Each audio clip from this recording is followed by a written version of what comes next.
Alright, Shalom Meshala. Right, bye from GMS Yahweh bye. From GMS in Petersburg, Florida. Give all honor, glory, and praise to Yahweh Ba'Hashem Yahushai. Call her loyal like Yahweh Ba'Hashem Yahushai Ba'Hashem Rechakadash. Double honor to my elder apostles, great millstone. Single honor and salutation to all you sincere Akim, constantly pushing his burden of truth and sincerity. And I also want to give peace and blessing to the sincere men and women and children that consist of the 1/3. And the people who are in the light, who are in the know, the people who know that they're Israelites, we already know and understand that the society that we're living in is not built for us, all right? We know that the things that we see here today are minuscule compared to the kingdom to come. And it's really all vanity. It really has no value. It really amounts up to nothing, all right? When the end all be all come, everything that you ever knew in this lifestyle, in this lifetime, or you ever possessed, or you ever, wanted, it's not going to even matter in that day, because then it's going to be a new world. So the life we're living right now is basically for us to become prophets and to be apostles and disciples, man, and to just preach the word to our people that the Heavenly Father is coming back to bring hell and to wreak havoc on the earth and to bring back His kingdom. Because right now, this is not our place of rest, man. All right, this is our place of servitude, where we're basically waiting out our sentence from Yahweh Ba'Hashem Yahushai for us going off as a nation, man. So everything is worthless if you really think about it, and on this side, But even the preacher in Ecclesiastes chapter 1, King Solomon, who we know as Yahweh Shai, speaks about that, and I'm going to bring out some precepts on it. This is Ecclesiastes chapter 1, verse 2. Vanity of vanities, saith the preacher. Another word for preacher is prophet. Vanity of vanities, all is vanity. What profit hath a man of his labor, of all his labor, which he taketh under the sun? One generation passeth away, and another generation cometh, but the earth abideth forever. So you can work on your job for 30 plus years. You can pay off your mortgage and everything. But by the time you do, you like 65, 70 years old, man. All right. You too old to even try and go on the airplane and go take a vacation with your wife if she's still alive, or your husband if he's still alive. You understand? And then you get to the point where you're like in a hospital, so you can't even stay in the house that you worked all your life for and paid for. And then you go over to give it to another individual, which would be your child. And that's only if you were able to pay it. All that is vanity. The generation or the next generation is just going to get it. Now let's say that you die and you don't finish off your mortgage. The bank is going to get that house back and resell it to somebody else. One generation passeth, another passeth away, and another generation coming, but the earth abide forever. But all this vanity while you under the sun. All right, now going to Ecclesiastes chapter 1, verse 12. I, the preacher, was king over Israel and Jerusalem, and I gave my heart, your mind, law, to seek and search out by wisdom concerning all things that are done under heaven. So he gave his mind over to basically understand the faculties and the functions of everything under heaven. Okay. This sore travail hath God, Yahweh, given to the sons of men to be exercised therewith. Okay. Basically, another word, to be afflicted with. Going back to the time of Adam, when they basically learned good and evil, because it wasn't an apple in that tree, it was a doctrine. That's what it means by Yahweh Shai is the bread of life, and He's the living waters as well, and that wine at the Passover. So that's what you mean by ingesting that doctrine. All right. The people say you are what you eat, but guess what? You also have food for thought. So you got to make sure you ingesting the right food or the right doctrine. But not to get off from what I was saying though. Basically at that time when Adam and Eve, it was Eve who went off, but Adam followed. What happened? The Heavenly Father said, "You shall work all the days of your life, and you shall live by the sweat of your brow." So that's talking about labor. That's the affliction. All right. Verse 14. I have seen all the works that are done under the sun, and behold, all is vanity and vexation of spirit, man. All right, all this work you're doing is vanity and vexation of spirit. It's vexes you to have to wake up early in the morning to go work for a heathen, or if you're a man to go work for a woman, Or if you're a straight man, you go work for a homosexual or lesbian, all right? And then on top of that, you're getting paid, well, let's say you're getting paid $12, $13 an hour. Well, guess what? You're not really making that because they're going to tax your check. So you're probably really making like $10.40 man. All right? And then they also taking the money out of your check for you get it. You're supposed to give a man his wages then and there, according to Proverbs, the 3rd chapter. Oh, that's vanity. You got to wait 2 weeks, man, to get your money. That's all vanity. What? So that you can go buy a Mercedes-Benz where they're going to tax you on as well? When they're already taxing you for the labor that you've done? Verse 15, Ecclesiastes 1:15. That which is crooked cannot be made straight, and that which is wanting cannot be numbered. So just like you had Esau Edom, the so-called white man, he's crooked, man. You can never make him straight. Isaiah 26:10, it said, let favor be shown to the wicked, yet will they not understand righteousness in the kingdom of heaven. Here it is, the earth is given to the hands of the wicked, and you can see the things that they have done. All right. You had a Gulf oil spill. They're still producing oil, still pumping out oil, man. All right. All this high levels of mercury in the fish that we're eating.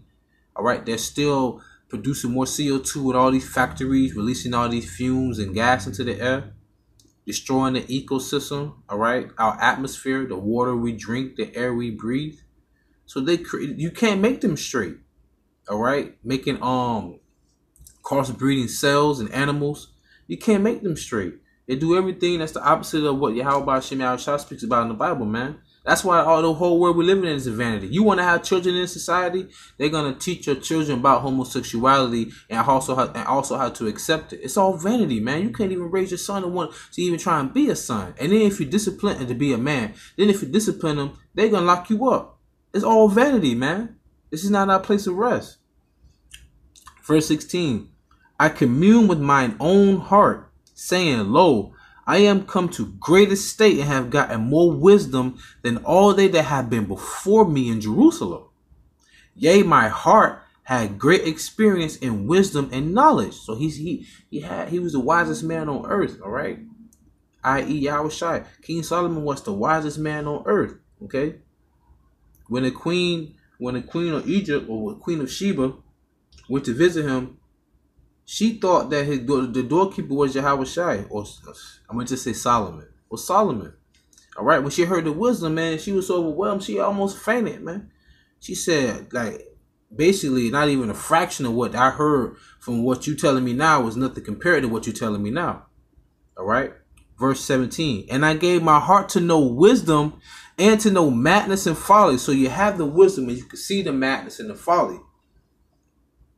I perceive that this also is vexation of spirit. So just like how we have the knowledge, wisdom, and understanding of the scripture, when you see the cars, the nice cars, you see these attractive women, whatever the case may be, whenever you see the jewels, whenever you see the status, all the flashy lights, you know that song by Kanye West, flashy lights. When you see all that, you see the posters, billboard, you see the movies, you see the people on television, you see how the women chasing the men, you see all of that, and it's vanity. When you come to the wisdom, you understand this is more precious than any of all of that. So all this we have right now is vanity, man. And it's going to be done away with in that day. Thus saith Yahweh Shem Yahushua. Ecclesiastes 1:18. For in much wisdom is much grief. And he that increaseth knowledge increaseth sorrow.